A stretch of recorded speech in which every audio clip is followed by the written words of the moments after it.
the urge of God. In the original Greek of the New Testament occurs in several places the phrase orge theou, pronounced orge theou, which most of the translators render the wrath of God. For instance, in Romans 1 verse 18 we read, "For the wrath of God is revealed from heaven against all ungodliness and unrighteousness of men." This translation almost wholly misrepresents the true meaning of the Greek phrase, as we shall see. Nearly all the peoples of ancient and modern Europe were and are descended from an ancient people named the Aryans, who originally inhabited the tableland of Central Asia, but made their way westward into Europe in several successive migrations. The languages spoken by most of the peoples of ancient and modern Europe represent modifications of the language of the ancient Aryans. The vast majority of the changes and modifications which make the different European languages so diverse from each other took place before the art of writing was invented or was in common use, and before there was much intercommunication among tribes and nations through travel. One of the migrations from the tableland of Asia went westward into southern Europe and finally separated. A portion went southward into what is now known as the Grecian Peninsula and became the progenitors of the ancient Greek nation.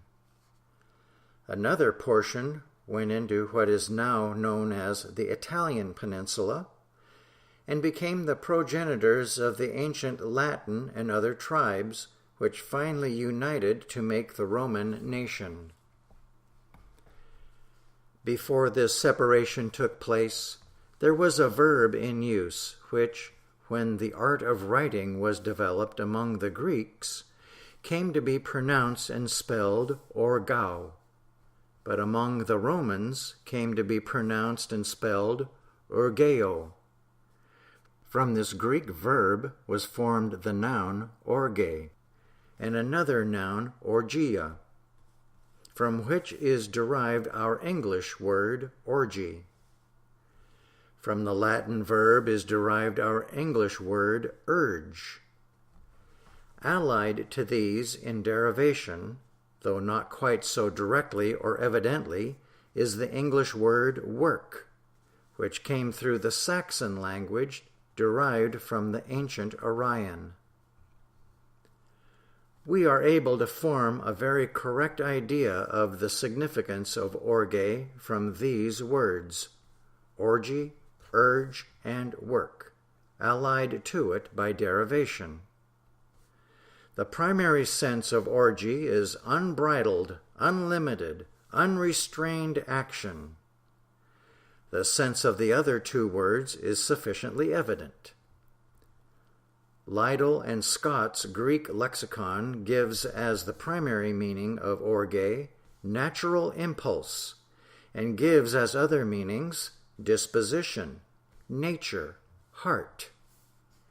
Accordingly, it should be easy to discern that the correct sense of the Greek phrase orge theou is given by such expressions as the natural impulse of God, the urge of God, the urgency of good or love, the work of good, the unbridled or unlimited action of divine love. Neither in this phrase nor in any other phrase in the New Testament, when correctly translated, is there any suggestion of anything akin to human wrath or anger manifested by God. The sense of orge theou is that of divine love overcoming evil with good. The correct rendering of the verse quoted from Romans would be, the nature, urgency, unrestrained power of God is revealed from heaven against all ungodliness and unrighteousness of men. Romans 1, verse 18.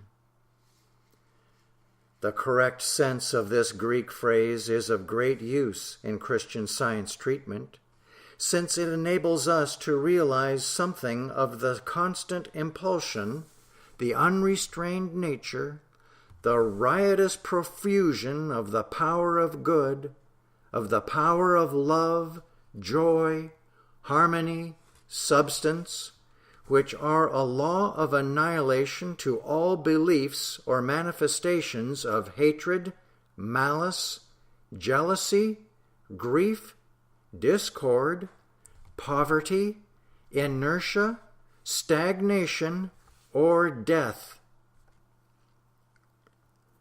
In the 19th Psalm, the sun is poetically described as a bridegroom coming out of his chamber, rejoicing as a strong man to run a race. His going forth is from the end of the heaven, and his circuit unto the ends of it, and there is nothing hid from the heat thereof. The sun constantly irradiates light and heat, not for the purpose of dispelling darkness or cold, but because it is the nature of the sun to constantly send forth light and heat with tremendous energy. If darkness or cold get in the sun's way, they are destroyed. Likewise, it is the nature of God to constantly irradiate with tremendous energy into the whole realm of being, life, strength, harmony, plenty, love, and joy. If beliefs of stagnation, death, weakness, disease, hatred, malice, poverty, or grief seem to get in God's way, the orgy, the unbridled action of God destroys them. And if we realize this, these beliefs will be destroyed for us. When students have fulfilled all the good ends of organization and are convinced that by leaving the material forms thereof, a higher spiritual unity is won, then is the time to follow the example of the alma mater. Material organization is requisite in the beginning, but when it has done its work, the purely Christly method of teaching and preaching must be adopted. The real Christian compact is love for one another. This bond is wholly spiritual and inviolate. Mrs. Eddy in Miscellaneous Writings, pages 358 and 91.